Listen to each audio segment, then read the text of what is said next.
as challenging as it may be in this very moment, your long distance season with your partner is actually strengthening your relationship in more ways than you could ever imagine.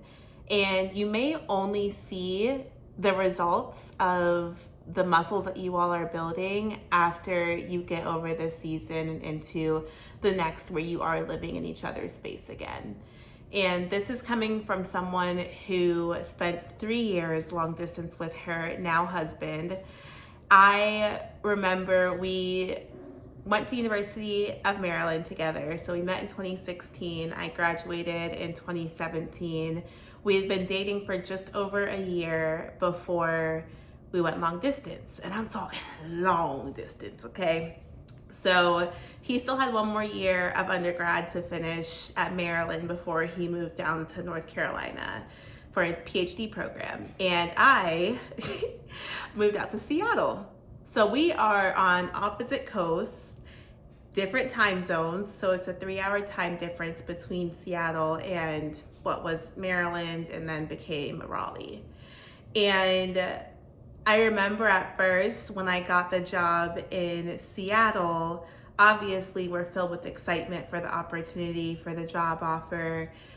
It was a massive win, just like in the grand scheme of life. But that also came with the reality that we were going to no longer be in each other's vicinity for a very long periodically time. So I remember it was a very, very, very long, sad goodbye. But I'm grateful, as I look back, I'm grateful, one, that we had that first year to truly build that foundation together. And the three things that I really want to talk about, there are three things I really want to talk about during this video with respect to what truly strengthens when you're long distance. So with the fact that Darian was still in school, undergrad to say the least, and I had just started my first big girl job, money was a little tight to say the least, which meant that the first few months we had to navigate what it meant to be long distance for months on end. Now, there's a caveat to this where I moved out in late June, early July, and his birthday is in the middle of July. So we did get to see each other soon after I moved out. But then with him being in school, he didn't have a chance to, fly out to Seattle and see me every other month. But I also was trying to get my footing with this new job. And so that first year that we were long distance, we quickly learned that we could only last like 2 months maximum without seeing each other before we both were going cuckoo. And that's the first thing I will say, is that you will very quickly identify whether or not this is your person. Like, when you're long distance, the biggest component of your relationship that is removed is convenience and proximity. So what that then means is that you have to figure out each other's love languages in a way that you can still tap into them while not being able to have the physical touch, which is honestly one of both of our love languages, top love languages.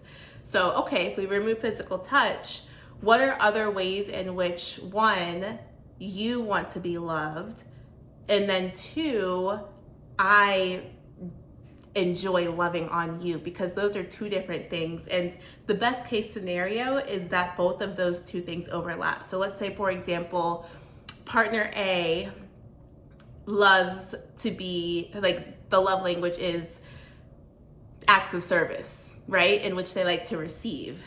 But partner B, their love language, which they like to provide, is words of affirmation.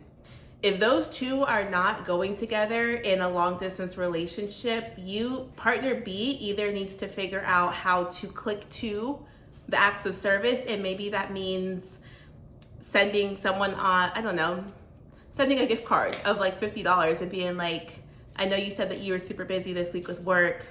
Go ahead and hire some cleaners to come take care of your apartment. Or go, take your clothes. I don't know, have someone take care of your clothes. I don't know, whatever an act of service would be that you would want to do for that person in person, but instead finding other ways to get creative. I quickly learned that Darian was willing to be intentional, even if, for example, when physical touch was removed, gift giving, like that became something where like I thoroughly enjoyed receiving gifts. And that was not one of Darian's first love languages when it came to both providing and receiving. To the point where I didn't talk to that man for days after our first long distance Valentine's Day came and went. And I went to that mailbox, nothing. Went to my front door to my apartment. I just knew there's gonna be a bouquet of flowers or an edible arrangement. Nothing. I FaceTime him, we're chatting, and I'm like, I know he probably has a surprise up that sleeve. Ain't nothing up that sleeve. Matter of fact, there was no sleeve. And this was after I had spent so much time, thought, energy into providing him with a Valentine's Day gift that he would remember and like just feel extra loved because we weren't able to be with each other in person. And so this is a very, we moved on and he's doing much better now, but this is a very concrete example where because that physical touch component was removed, there were other love languages that came to the surface and we quickly had to adapt and become aware of and choose to lean into whatever way each other needed to be loved given our circumstances. So that's number one. You will quickly learn each other's love languages, and you will also learn whether or not your person is willing and able to love you in the way that you need to. And I think that the beauty in that is that what that strengthens then is you get to learn each other deeper. Like, it's not about like, hey, you trying to go out to see a movie and calling that like quality time, which some people could call it quality time, but I'm like, we're not talking during the movie. We looking at a screen. Nonetheless, the intentionality is number two. The second biggest thing that you will learn and strengthen is the importance of being intentional with one another. And this goes down to simply like identifying, okay, how often do we want to communicate with each other in order to still feel like we're a part of each other's lives, still feel like we're connecting and able to love on each other. For us, this was daily. When I told my sister that we talk daily, she was like, daily? What do y'all have to talk about every single day? And I was like, baby, I'll be honest, there were some days it was a check-in. Hey babe, how you doing? Good, how you doing? How's your day? What were 3 highlights, 3 lowlights? And some days it legit was 5 to 10 minutes, like just to let you know I'm thinking of you and I want to hear your voice and I want to catch up and hear about your day. Other days we were on that phone for hours, and that was just something that we had identified and committed to after like that first few weeks / months of feeling out the long distance situation, and that worked for us. But whatever that intentionality is, like it's a choice to lean in and want to love on your partner. Another thing where we had to be intentional about was when we identified that the longest we could go without seeing each other was 2 months. I think eventually by the time we got to like the last year, we were seeing each other once a month. But by that time, like I had gotten promos and he had pivoted over to grad school and had a stipend and jobs and all that jazz. So that is a reality. Like there is a component called money that you need to have in order to be able to see each other. But once we identified that we needed to see each other bare minimum, like at least every other month, that then led to us having budget line items in our, so we were not doing joint bank accounts or anything at the time, but that meant that we chose to prioritize those trips. So whether that was me seeing him, which was honestly the majority of the time because he was in school and had to be in person, this is pre-pandemic, or whether this was us going to, for example, one of my featured photos that just came up today, for my iPhone was my 25th birthday, where we all met up in Cabo for that birthday trip. So regardless of what the situation was, the big thing that we kind of like kept as a standard was, before we leave each other's space, we're already thinking about and planning the next trip so that it gave us something to look forward to. And just saying that out loud, I was like, y'all really were intentional, because it can be hard, like especially that first, second, third day back in your apartment by yourself, and all you hear is, I don't know, the cars going by outside, and you not hear your man in your ear. It's just like, I miss him. But knowing that you have something to look forward to, and then like as the days get closer, it's just, it makes the long distance worth it. And so again, the second big thing is that you really do build a muscle of intentionality with each other that not only sustains you through long distance, but then becomes like a foundation that you build the rest of your relationship upon. So if you currently are in a long distance relationship and you're like, dang, I haven't thought about that. Like, I think, yeah, personally, I'm a straight shooter. So I'm like, what do you think about us like chatting through, like, how is this going right now for you? And, do you feel as though we're connecting enough right now? And again, like best case scenario, you're both like, actually, I would love to talk to you daily. Or yeah, we could talk like every other day as long as we text, and like, that's cool. But just being intentional around making sure that your person feels loved and thought of and cared for. And the third big way that your relationship will strengthen through long distance is, of course, in the arena of communication. So obviously you are not side by side with this person every day, and the only way to ensure that you are staying connected is through communicating, whether through text, whether through phone call, whether through FaceTime. But as I look back on our time together when we were long distance, like that was literally like the thread that we could hold on to.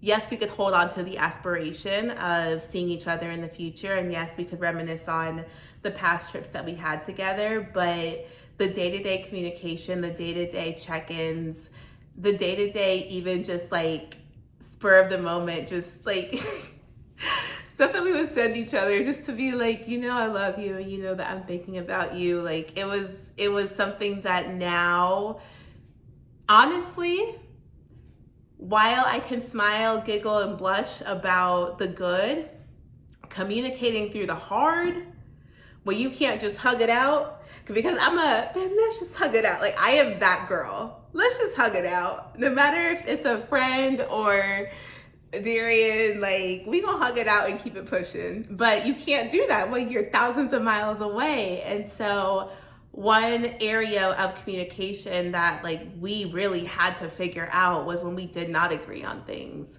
When one of us did feel neglected because the other person said they would call and didn't, and instead went out with the girls it was me. I was the problem. But yes, like being able to talk through, and it's very easy in a long distance relationship to just act like nothing's wrong, because especially if you're not on FaceTime and you're just texting, or you're with someone who like it's okay to not talk every day, you can literally go on acting as if everything is fine. But I think that for me, that was something that I really had to work through, was not allowing the distance to be a factor and almost like an enabler for me to not address issues head on, like when my feelings were hurt, essentially. And Darian definitely came from a household where it was encouraged to speak your mind and to, have the conversations head to head. But for me, it was, what I saw was a lot more of like the passive side, where it's like, yeah, I'm fine. But when you on FaceTime and you're like, yeah, I'm fine. Or even like texting, I can be real short. When I am not feeling it, I am real short. And I had to learn how to talk through my feelings, how to address it in the moment. And that's something like Darian can tell you. I wish he was here. He's on the work trip, but he can tell you it used to take me days sometimes to move on from a disagreement or having my feelings hurt, or like just feeling bleh about us, to be honest. Like during some of our long distance, it was just like, this sucks. Like I feel like my person is so far away and I would just be in my feelings, but you're really forced to talk through whatever challenges you're experiencing with your person, whether it's, with them or what you're experiencing in your life. And you're like, I really need help navigating this, that, and the third. Like that need for communication in order to stay connected truly just brings you closer. So again, you learn how to love each other, you learn how to be loved, you learn how to show up and like show that you actually want to do the work and ensure that you both are in a space where you actually do feel validated and cared for and appreciated in their relationship. That's the first thing. The second thing is intentionality. You will be required to be intentional about connecting with your person. It is not something where it's actually a very interesting space that we were in, because we went from seeing each other just about every day on campus to going long distance for 3 years. Okay, so seeing each other almost every day on campus for almost a year, for a little over a year. Then seeing each other every few months, if not like every once a month, for 3 years. To then I moved to Raleigh in March of 2020, right as the pandemic is starting. So we're literally all up under each other every single day. And this is the first time I'm actually like really thinking through like the beginnings to where we are now.